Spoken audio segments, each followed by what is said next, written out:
All right, here we go. Good afternoon. It's just after 12 and we're going to start with today's notes from the route. This is Jared Forte. Thanks for popping in to check out the show. Once again, it is the place where I go over the notes of ideas I've been writing about and thinking about. I do it in public as a public accountability tool for me. It makes sure that I keep showing up to do my work, showing up to work through the ideas in a rigorous way.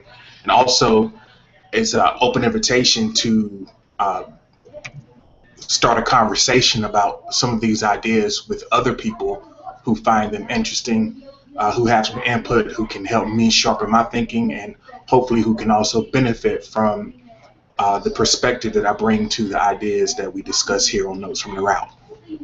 You can check out the live broadcast every Monday through Thursday right here on Google+.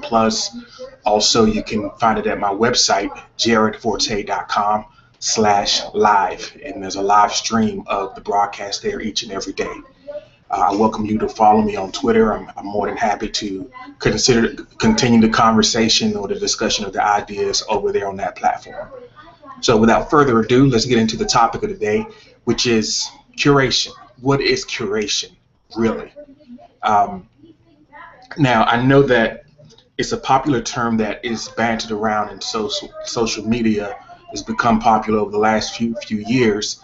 I wanted to take a step back and look at the roots of the word, where it came from, and the culture that the idea was borrowed from, so that we can see the compare and contrast the way that we experience that process online as content creators, as platform builders, and as people who are active and participating in social media. Okay, so I want to break down the topic in two separate ways, or in two separate categories. One is the private curation. That's the work that you do behind the scenes. That's the work that you do to get your sources together and try to read and make understanding of things. And then there's the public side of it, the public facing part of it, where you are showing your work, you're putting that process of discovery out into the public, and taking advantage of the tools that are available to share that with others. Okay, so first let's dig into private curation and exactly what that involves. Private curation is really a part of a learning process. What you do is the quality of that is going to be determined by the quality of your source materials that you are looking at in order to find the information and the ideas or the visual aesthetic that you're trying to understand. And also it's going to be determined by your level of ability and taste. So when you're doing the private curation or gathering of ideas, you're trying to make sense of things, you're trying to create context. Every time you take in some input, whether it be a visual input, if you're listening to music, you're listening to things and you're filtering it through all the things that you've heard before, all of your experiences and your learning and your exposure, and you're bringing the new input in and adding it to and trying to make meaning of it in the context of what you already know and understand. Curation involves some editing because there's a lot of source material out there. There's a lot of inputs that are available that are not relevant to you, that contain conflicting information. So your process of curation is also a process of discerning the value of the input. What happens as you go through this process of taking in inputs and seeking out information and learning and digging deep into a subject or an art form or a craft, what happens is you start to develop taste. You gain perspective. You're able to see the difference between things that are of quality and things that are valuable, and things that are meaningful and things that are just noise. You develop that taste over time and you get perspective, and also it informs your voice. The thing about any craft or any skill or anything that you want to do, you develop the ability to recognize good work long before you're actually able to produce good work. If you're a musician, naturally what you do is you listen to music, you have a taste or you have a style that you appreciate, and you begin to develop a deeper understanding of the nuances of that style, and you can recognize and pick out quality at a much higher level than just the average person, but you still don't yet have the ability to produce at that level. And that could be kind of frustrating for anyone who's going through a learning process or a growth process. But the curation and the development of taste and the discernment that comes with developing a skill or enhancing a craft is just a part of the process. It's a part of that private process that's your growth and going towards whatever you're trying to accomplish, whether it's something creative or if there's something in business or any area of growth in your life. So that's the private part. Now I want to talk about the public half of curation. The public part, and this is the theory of pure curation, as the word was originally used. I sometimes like to go to some of the local museums here in Baltimore and just look at the exhibits and the collections of art that people put up. They create shows around themes, and they put things together in such a way as to tell a story, to create a narrative or create a cohesive experience for the person who is going through that process. So curation on that level is a type of storytelling. You organize and you synthesize and you summarize things and present it to others in a way that helps them succinctly get an understanding of what they're looking at. You demonstrate your authority and your taste, or signal your authority and your taste just as a byproduct of the way that you can pull these pieces together to tell a coherent story, of the way that you can make something meaningful out of the disparate pieces of media or the disparate ideas. The way that you can synthesize and bring those things together is a signal of your authority and your level of accomplishment or your level of knowledge in the area that you are working in. It's a signal of the depth of your understanding of the aesthetic of the art that you're creating, or that you are pulling together.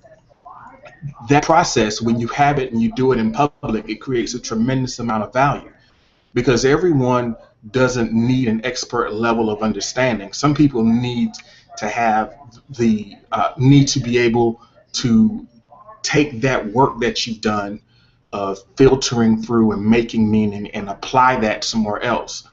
So you add a tremendous amount of value for people who need that, just that direct applicable knowledge or that direct experience with the art that's being presented, for example.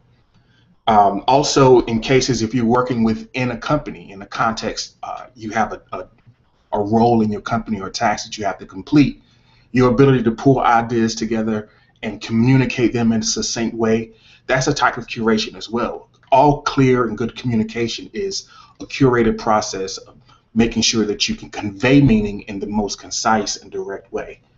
So that's what the theoretical sense of curation is in the marketplace.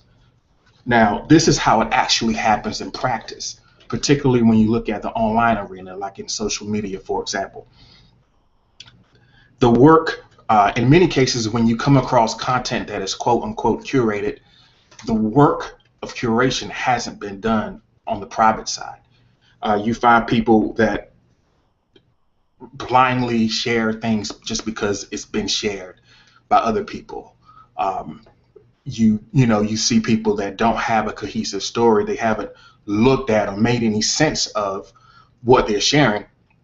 They're just putting it out there and sort of adding to the noise in the marketplace, or reverberating the same ideas that are being put forth by everyone else that's around them. And the reason that happens is there are a lot of tools that make it super easy just to tactically go through and fill your blog and fill your stream with content that's designed for tactical use. The problem is, a lot of times also you're working with derivative source material rather than looking at a well thought out article or looking at an idea that has some sort of either academic or practical weight behind it. You're looking at secondhand recountings and reductions of ideas and and making some false assumptions and spreading some rumors about possibilities, and that degrades the quality of the stream that you create, and it undermines your authority in the long run. Also, in many cases, public curation, as it is expressed online now, is a purely tactical endeavor. Um, People share things for the sake of getting reshare, the reciprocity. Hey, you share my stuff, I'll share yours. Taking care of each other, and that's a perfectly legitimate means to develop a relationship. But even in that process, it's important to make sure that you vet the person or vet the material, and know and realize that you're actually able to add value in the process of sharing or putting that information into the world. Also, in many cases, you create false signals and extra noise when you're looking at the way that people tend to share things online just as a tactical exercise. To sum the idea up, it's a long-term game if you are looking at using curated content, or basically going public with your process of learning or growth by publishing your sources online through social media or through whatever channels you choose. It's important that when you are creating anything, if you're building a business, if you're creating a piece of art, looking for something to share or spread, then you need inputs and inspirations from a variety of places. And if if you can find a way to, if you're really paying attention, you can find inspiration from anywhere. So the private curation, what we talked about earlier, is there's source material that you take in, and how you interpret that and process that is an important process of your growth. And it's a very good idea to do that in public and open the conversation with people. So if you look at my social media channel, especially on Twitter, where I'm very active in terms of sharing contact of my source material, it's a reflection of the ideas that I talk about here. Because the information I take in with the purpose of enhancing my understanding and informing my writing. So when you read my blog, when you watch the show, when you look at my stream, you can see a chain of evidence, or a chain of sources, to see what I'm looking at, my ideas, and the way I'm developing them in the process. And that's a valuable process of valuable means of creating community with people. And it's also a valuable resource for people who happen to come across your process and can learn from it. Now that process gets tainted when you get purely tactical and you just blindly share, when you do low quality or irrelevant link bait just to try to gain engagement. You're doing something different when you're working that way, when you try to artificially inflate your status or get traffic through exploiting some sort of loophole or some sort of inefficiency in the market. It's a different game that you're playing, and it can be an extremely effective one. People build big businesses around these types of inefficiencies and games, but it's just a different thing that you're doing. It's not curation. So in my opinion, a lot of the tactical things that people do degrade everyone's experience online. So I don't, and I know it's tempting, and I know I'm not perfect in terms of always having the best quality, always staying on point with the ideas that I share, always trying to tell some sort of cohesive story or add value.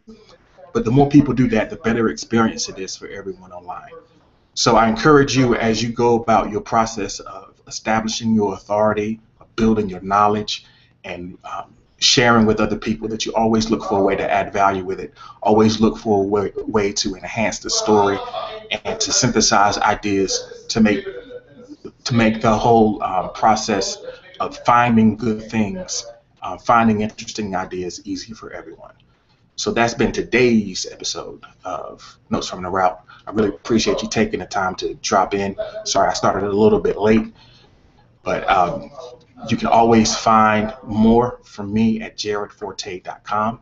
Also, follow me on Twitter. This is a live show that happens every Monday through Thursday at noon Eastern Time. I would love to have you here live so that we can interact and I can answer any questions that might come up. Again, it's jaredforte.com. Go check out the blog. I look forward to seeing you again tomorrow. Have a wonderful afternoon.